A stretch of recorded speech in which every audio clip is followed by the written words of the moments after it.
offense. Now we're here to do the defense. Doing our defensive position ranking starting right now. And we're just going to jump right into it. We're going to jump right Wait, over. before we do that, just a quick little tidbit of information for the defensive line and the linebackers. I think it's important to note that some teams have a 3-4 system where they have 3 guys up front and 4 linebackers, and some teams have a 4-3, so they have 4 guys up front and 3 linebackers, and they function very differently. So how good the players are tend to be a lot intertwined with how good they are in the specific system. So we'll go over what these systems are just to make sure that that's set. So you kind of understand what's going on. For example, the in a 3-4 system, because they're 4 linebackers, the outside linebackers, like Khalil Mack, we'll get to in the next video, acts a lot like a defensive end in a 4-3. So there's that to take into account, and we have him as a linebacker because the Bears are a 3-4. So that's just a piece of information we have to get through before we start. Sorry, that took a little while. Let's just get right into our rankings here. I think the things that make a defensive line great is just a lot of pressure down the middle and guys that can get around the edge and can really hit the quarterback. Those quarterback hits are really key for a defensive line and can really change the tide of a game if the quarterback just doesn't have time to do what he wants to do. And that defensive line is incredibly important. Right. So I would like to talk about the 2 teams we have at the 1 and the 2, the Philadelphia Eagles and the San Francisco 49ers. Yes, in his rookie season, Nick Bosa had 9 sacks and 25 quarterback hits. That's pretty good for a rookie. He won Defensive Rookie of the Year. Absolutely deserved it. There were a lot of good rookies last year, like one that we're about to talk about with the Bills. And he was working with a great line of guys like Eric Armstead and DeForest Buckner, who's now no longer on the team, but replaced by another first-round pick in Javon Kinlaw, who will take on a very similar role on that offensive line, which will be great for them. And they have Solomon Thomas there, and they have Dee Ford there. Solomon Thomas is just a depth piece at this point, but Dee Ford was actually really good last year. Yep. So you have a very stellar line, and they could very well be the number 1 line in the NFL, like Simon had them there, right, Simon? Yeah, no, for sure. And I guess one of the other big additions that they brought into that defensive line, I mean, obviously he's the guy you mentioned, Javon Kinlaw. Adding him with Nick Bosa, I think is going to be a great addition to an already very dynamic offensive line. And even last year, their defensive line really kind of set the pace for how their defense played and just how elite of a defense that the Niners were. We saw it leading right up to the Super Bowl, where the Niners defense really kind of held them in there when their offense kind of went dry late in the game. But yeah, absolutely. My concern with the 49ers in comparison to the Eagles was that with DeForest Buckner, they had a force in the middle that could stop the run, and with Javon Kinlaw, we'll have to see. That wasn't his skill set at South Carolina. That was more Derek Brown's skill set at Auburn, and he went 7th overall to the Panthers. Not to say that Javon Kinlaw can't do it, just saying that maybe that could be a thing that could turn into a problem. Obviously, their linebacker core is so good that it probably won't be an issue, but we'll see. Right. And that's why I have the Eagles above them, because they have possibly the best defensive tackle, second best defensive tackle. We'll talk about Aaron Donald a little bit later. But Fletcher Cox has to be mentioned. Multiple-time Pro Bowler, first-team All-Pro, absolutely deserves it. He's so good. He's big man, Super Bowl winner, just like the rest of these guys on this line.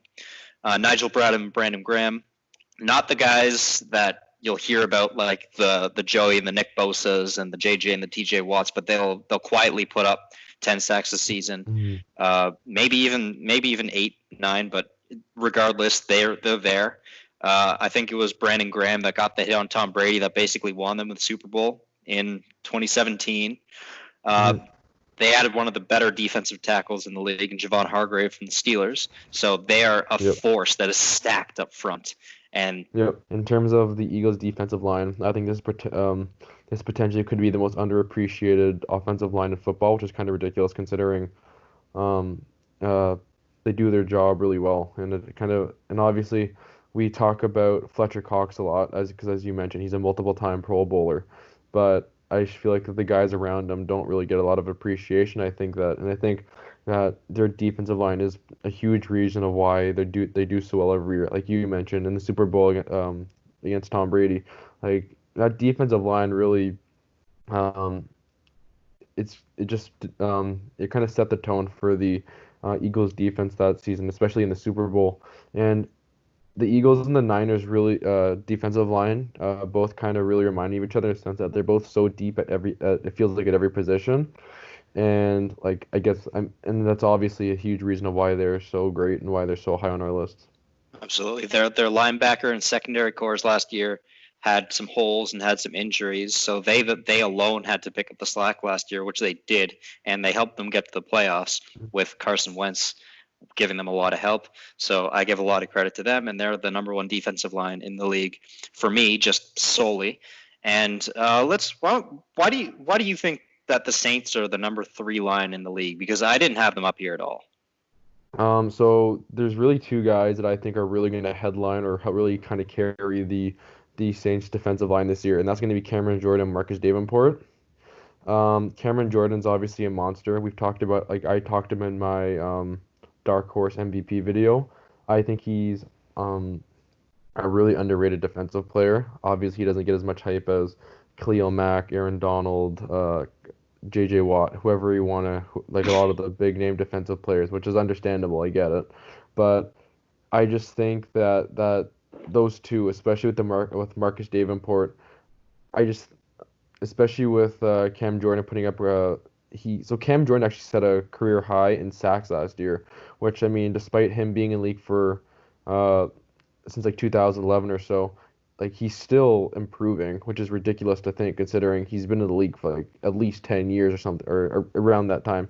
So I mean, and just overall, I have a lot of faith in the Saints. I really like what I saw last year, despite exiting in the first, despite losing to the Vikings. But I mean, the Saints have been there. The defensive line was still pretty good last year, and I think they may take a bit of a step back, but I still think they're one of the best groups in the league. Okay, I think that's fair. I don't share that view. I don't think they're the best in the league. I think Cameron Jordan is one of the best in the league. Hmm. And Sheldon Rankins down the middle is a good force, a good run stopper. I don't really have a lot of faith in Marcus Davenport. I know he improved Sure. last year from his rookie season, but Mhm. I don't know. I just don't.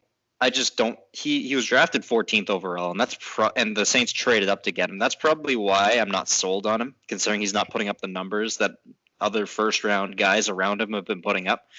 But I don't know. I watch the Saints, and I don't see Marcus Davenport getting to the quarterback as much. Then again, he's got Cam Jordan on the other side for Right. comparison, so it's not really fair. Also, I feel like the linebackers really help the Saints out a lot. They have really good linebackers, Yeah, that's and fair. their I'll give you linebacker that. core is getting, yeah, it's only gotten better. Bringing in Zach Bond in the draft, and I don't think the defensive line will have to take as much of the heat as they have in the past years. By heat, I mean the amount of the amount they have to do in the Right. defense. I'm just not sold compared to these other teams where they Mhm. have players that have been there for a while and have been doing it for a while, but That's also fair. have a bit more of the depth there. And speaking of one of those teams that has a good amount of depth there, I want to talk about the Washington Redskins at 3, who a lot of people would not consider in their top 10 in any defensive category. But I I would didn't, like to tell, yeah, that's fair. And I would like to tell you and everybody else why you're wrong. but mostly me. Ryan Kerrigan is one of the more underrated players in the NFL. He's a sack monster. He's not as big as some of the other uh, linemen around. That being guys like Cameron Jordan, who are huge. Jordan, I think, is like 280. Uh, and some of the other guys that rack up these sack numbers. But Ryan Kerrigan's a little smaller and he's a little faster. He could play outside linebacker. Back when I think the Redskins had a 3-4 not too long ago, he was an outside linebacker and he was still putting up those great numbers. Now they're in a 4-3, according to our lads, which is where we got our information from, or at least where I Mhm. got my information from. Sure. And he's been putting up great numbers and he's been doing it quietly. And he's been a force on that Redskins defensive line. They also have they put a lot of draft capital, a lot of first and second round draft capital with guys like Deron Payne, who's a great run stopper, and Jonathan Allen and Montez Sweat, who's their edge rusher from last year.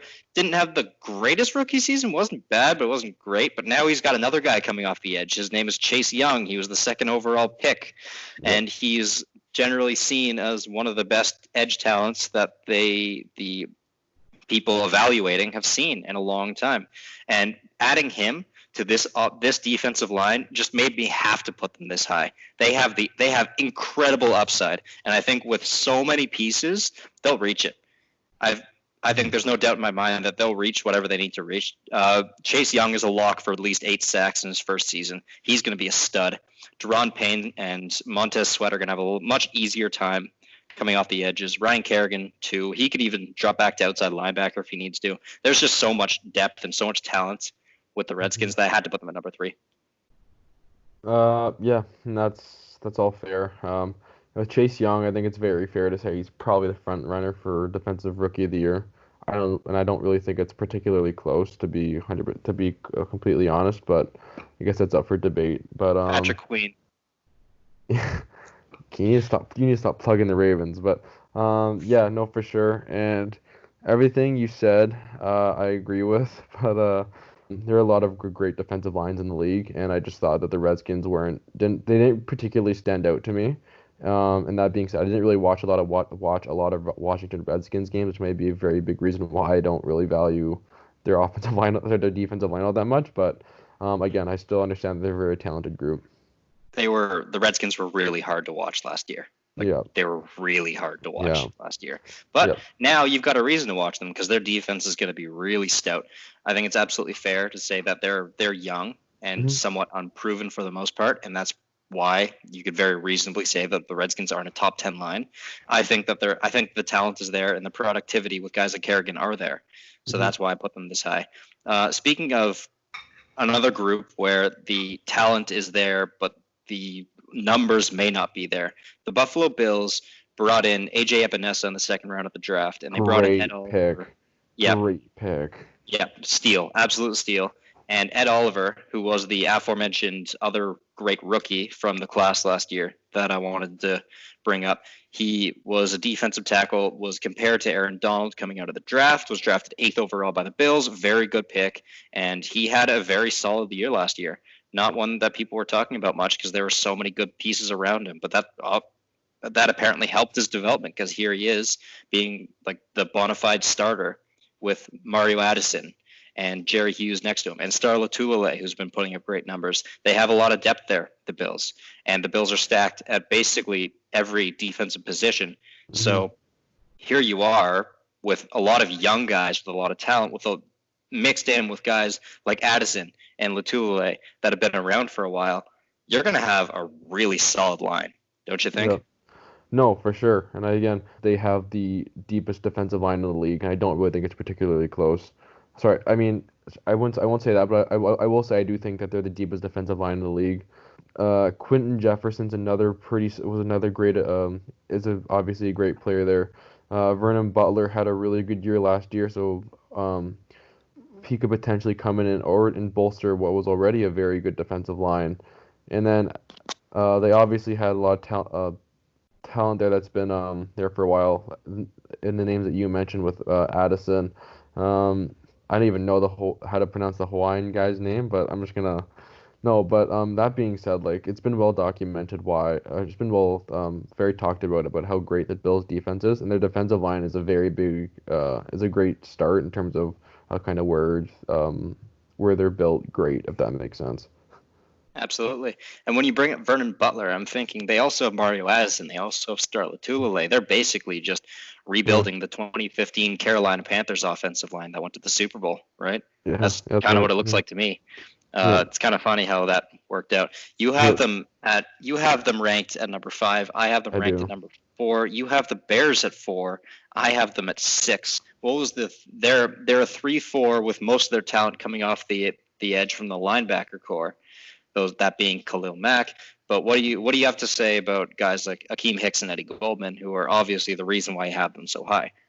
Yeah, so I'm really really high on Akeem Hicks, and I think part of that is just obviously a lot of talk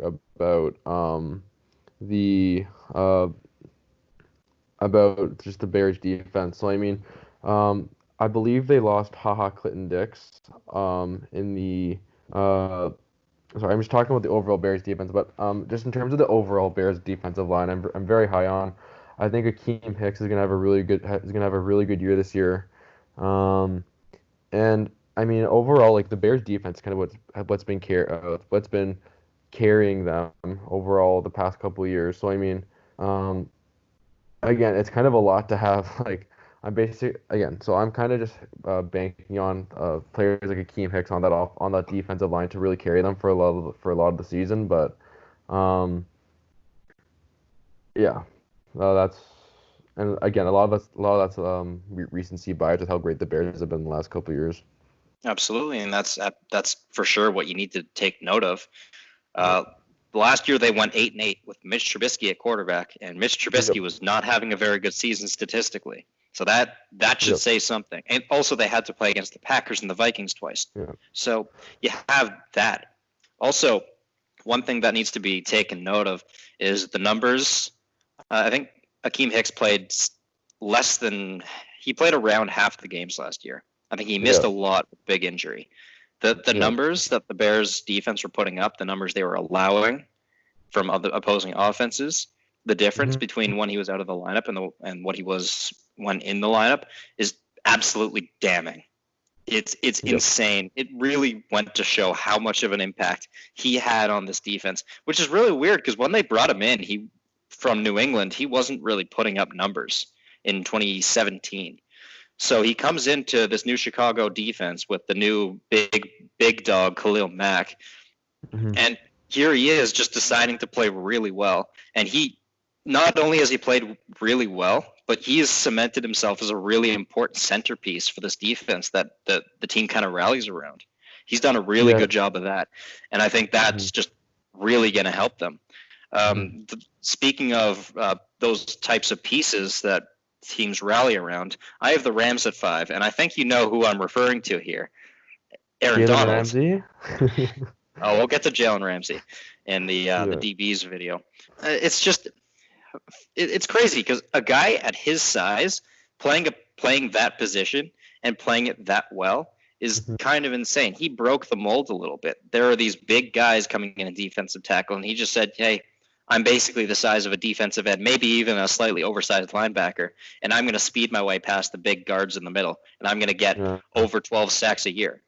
Yeah. Are you going to stop? Are you going to stop me? Are you No, okay? I'll run right by you. I could come off the edge too if I want. The yeah. Rams basically have a gadget, like they have a Swiss Army knife, not just a Swiss Army knife, but like a Swiss Army knife on steroids and HGH and heroin. They have it's on everything. Sorry, not heroin, Yeah. cocaine. Cocaine's the stimulant. He is something else, Aaron Donald, and I could not leave him off this list just because it's Aaron Donald. They also have Michael Brockers, who sadly was supposed to join the Ravens this offseason, which would have made us would have put the Ravens on this list. But nope, did not join. He's still on the Rams. Samson Ebukam was supposed to get a big deal in free agency. I think that must have fallen through too because he's back and he's no longer really lined up as a linebacker. He's going to be a defensive end now. I think they're switching to a Yeah. 4-3. And they Yeah. still have good depth like Alshon Robinson and Morgan Fox and some other players on that line as depth. That's insane.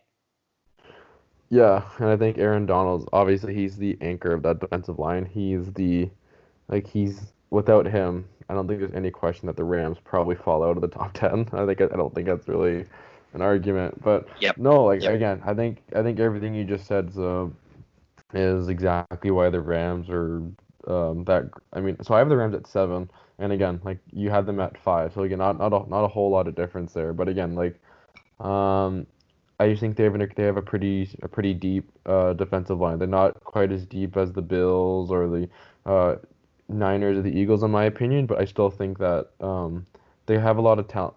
They have a lot of talent there, and I think that's and I think at least for me, Aaron Donald's a huge reason why they're that high, at least on my list. Another 3-4 defensive line is the Buccaneers, that you have at 6 and I have at 7. Yeah, so again, Um, very similar. Absolutely. Vita Vea he's going into his third year in the league, and he is probably one of the best run stoppers in the NFL, one of the best nose tackles that we have. So No doubt. already establishing himself so well. Ndamukong Suh is a player that has definitely established himself in the NFL. He's Hmm. You could even make the argument he's on his way to the Hall of Fame. I wouldn't, but you very well could make that argument. Yep. I really like what he brings to the table in Tampa Bay. They have a few other vets. Most of their talent, like Shaquille Barrett, who had I think 19 and a half sacks last year, is So lined good. up at linebacker. But that's enough. I think Sue and Vey are enough to say that this is a top 10 defensive line in the NFL. Like Sue alone is already he's like as you mentioned, he may not be like he's on a borderline Hall of Fame pace. Like it probably won't get in, and I think a lot of that has to do with his kind of his attitude problems. But like again, like I think that duo is just gonna be so just so great, and I think Sue has a huge part has a huge part in that, obviously. Absolutely. Uh, Very. yeah. Speaking of dynamic duos, we have Joey Bosa and Melvin Ingram coming in. You have them at 9. I have them also at 9. But I think they're definitely worth talking about because they can both get to the quarterback. Last year, I think was a down year for both of them, but they bring in Linval Joseph to help stop the run down the middle, Mhm. and that really that catapults their defensive line because now they have For two sure. almost elite edge rushers and good pressure down the middle to help you on a 4-3 defense. So I really like that pickup by the Chargers, and I really like their defensive line. Yeah, like Bosa and Joseph are a great combination to have there on the defensive line. I thought they were pretty good without Linval Joseph, but the fact that they were able to add him in the offseason, I thought, as you mentioned, he really catapulted them up there into the top 10. Yeah, having Brandon Mebane down the middle last year, I think was fine, but I don't know. They didn't have that punch for me down the middle, and I think Yeah. Linval Joseph has the opportunity to bring that a little bit more than what they had last year. And speaking of punch down the middle, the Cowboys bring in Gerald McCoy, who's been around for a long time and doing it well for a long That was time. a really good pickup Yeah, for the Cowboys. and They got a so lot better. yeah, and Don Terry Poe as well, who may not be that sexy pick, but he's big. He's a big guy. And Demarcus Lawrence on the other side of him, who is Mhm. a close to elite edge rusher. For me, I Yeah, think he's really good, and I I think the agree. Cowboys defensive line deserves to be here. Yep. Again, 100% agree. McCoy was such a great addition. And I think again, this is another example of a team that I thought even without him, I thought they had a pretty solid offensive line. Demarcus Lawrence is unbelievable. He's so good. Like just elite. I don't even think he needs to be borderline elite. I think he's an elite edge rusher. And again, I think that he plays a huge reason on why the Cowboys defensive line is so good. He had a tough year last year. Didn't really work out. I don't think they had that much depth on the line last year, but they really went ahead and fixed that. Hmm. Now they still have Tyrone Crawford on the other edge, and that's really good. A good vet to kind of help bolster that line. And speaking of vets to bolster the line, we have two of the guys that have probably been doing it for the longest out of anybody here together. They've been doing it together on the same line, on the same team since 2010, but that hasn't stopped them from being amazing, making it to multiple Pro Bowls and playing in a few playoff games, although not winning because they're on the Bengals. It's the Bengals with Geno Atkins and Carlos Dunlap.